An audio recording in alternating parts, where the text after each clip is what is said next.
What I will say, besides the Patriots don't have an answer for virtually all the number one receivers starting from Thanksgiving on, is that if Mac Jones, and this is a humongous if, and I'm not saying I believe he can do this for most of these games, but if he can match the quarterback play on the other side, certainly possible with Kirk Cousins in Minnesota. We'll see about Josh Allen twice. Kyler Murray, I think Derek Carr, it's possible. And Tua Tagovailoa, and then you throw in Joe Burrow.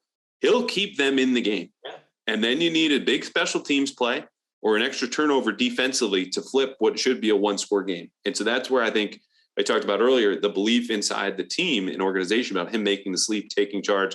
I think he'll probably be a captain this year. And does that show late in the year when he needs to be at his best, when his best is demanded? Because, again, Josh Allen's a better quarterback, but all those other guys I think should be within reach, maybe not Joe Burrow in terms of matching or exceeding the other quarterback's level of play. Yeah, Andrew, and I think that's the most important point. And it's one we both probably should have made. I'm glad you did earlier in the podcast, because I think it does come down. It's a quarterbacks and coaches league. Bottom line.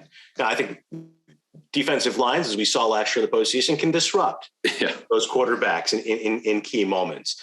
But when I look at the Patriots matchup, and you start to go through that schedule and think about what you just said, and you start thinking, okay, Mac and Tua, Mac and Trubisky, Mac and Lamar Jackson. If the Patriots are able to at least neutralize the running game and force him to make some plays in a tight game or from behind as a passer, just as they did a couple of years ago in 2020, Mac and Rodgers, but the Mac and Goff, Mac and if Mayfield's the quarterback for Cleveland, if it's not Watson. Probably Jacoby Brissett is their backup. I think Baker would rather re-enroll at Oklahoma. Well, who knows? Yeah, exactly.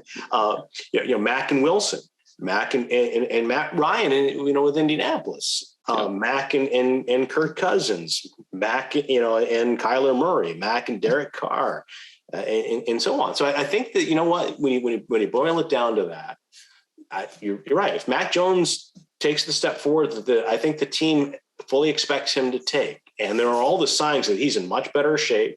You see it in the workout videos. They don't tell us a lot, but he does look a lot fitter. He's been out there. He's been working with Tom House. He's had throwing sessions with his teammates. We've heard several Patriot players in the recent past talk about him. Bob, are you on Instagram looking at those videos? Are you getting busy on IG, just checking out, see what Mac's progress is? I just wait for your retweets. You guys, you and the rest of the people on the beat do such a great job. But I'm just glad they're not as artistic as some of the ones we've had to pay attention to. Past the black and white. A little too edited, too edited. I kind of like the old school approach. Just throw them out there, put the highlights out there, maybe, a nice inspirational slogan or a hashtag and let the world see what you're doing. It sounds like you've got something very specific in mind there, Bob, as if you're going to have some summer workouts of your own, and we're going to keep it simple and have a hashtag. You know what? You might be onto something, Andrew. Yeah, back in Bob's with Bob. Yeah, keep it coming.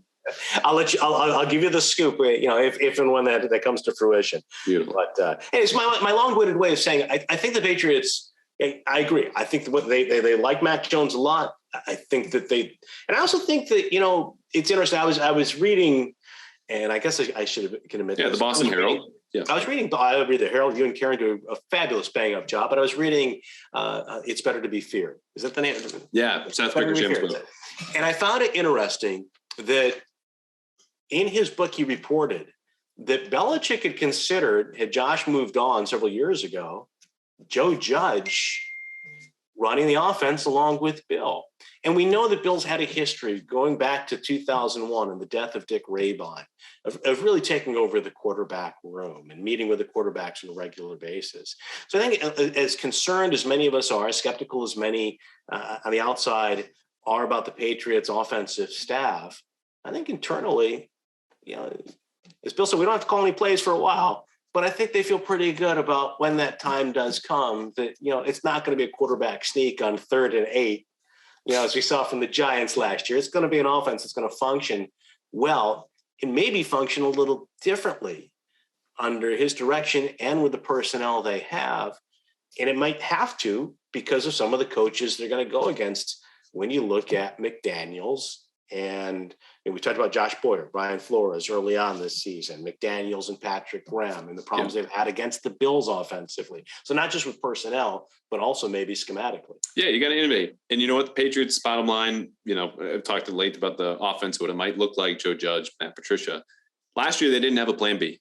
It was run first, you fall behind, rely on the rookie. And you know what? Sometimes it happens if you're playing a rookie quarterback, and you just need to take your medicine in year one. And they took it better than most teams making the playoffs. But when you don't have a plan B, it's the same thing when Belichick, as we talk about all the time, takes away the strength of the opponent. Teams were doing that to Mac Jones late in the year, best of all Buffalo, and they couldn't do anything about it. So I think they will have a plan B and maybe see how well it's executed. We'll see.